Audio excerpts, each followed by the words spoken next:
The youngest was named Belle, meaning beauty, because of her kind heart and radiant spirit. Unlike her sisters, who only cared for luxury and riches, Belle loved to read and dream of far-off adventures, finding joy in the simple things. One day, the merchant set off for a long journey.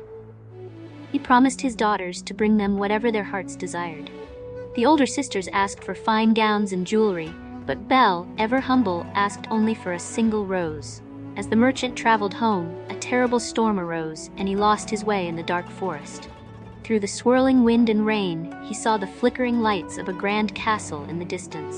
Hoping to find shelter, he made his way there.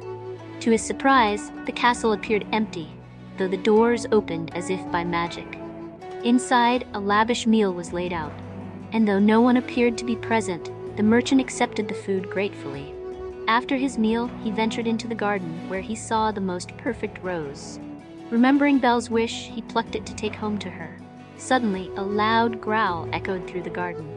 A fearsome beast emerged from the shadows, with the body of a lion, claws of a wolf, and eyes burning with anger. "How dare you steal from my garden?" the beast roared. "For this, you must pay with your life." Terrified, the merchant explained about his daughter's simple request. The beast, his rage softening slightly, said, "I will spare you, but only on one condition. You must send your daughter to live here with me in your place." The merchant, heartbroken, returned home and told Belle the dreadful news. Without hesitation, Belle agreed to go to the castle to save her father. The next day, Belle arrived at the beast's castle. Though she was scared at first, she was surprised to find the beast treated her with kindness. He offered her beautiful rooms, endless books to read, and magnificent meals. Every evening, the beast would join her for dinner, and though he was rough and gruff, he was never unkind. Time passed, and Belle began to see past the beast's frightening appearance. She discovered that he could be gentle, even vulnerable. He would ask her questions about her life, her dreams, and he listened to every word as if it were precious. Slowly, Belle grew fond of him, though the thought of returning home always tugged at her heart.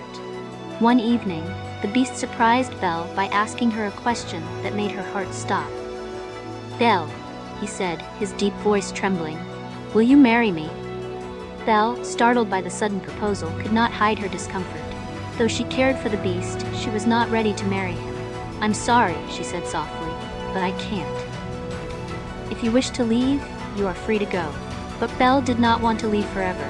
Instead, she asked for a short visit home to see her father, who had fallen ill. The beast agreed, though his voice was heavy with sorrow.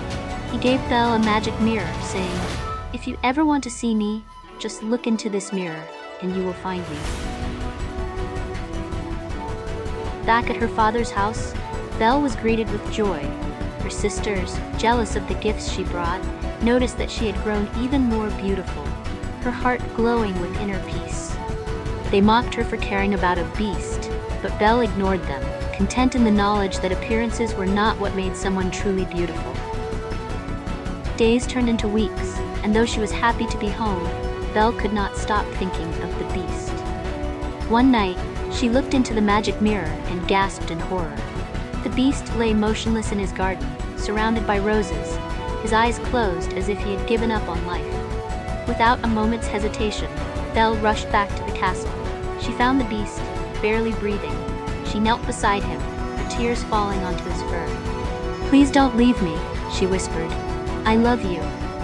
At that moment, something magical happened. The ground trembled, and a bright light surrounded the beast.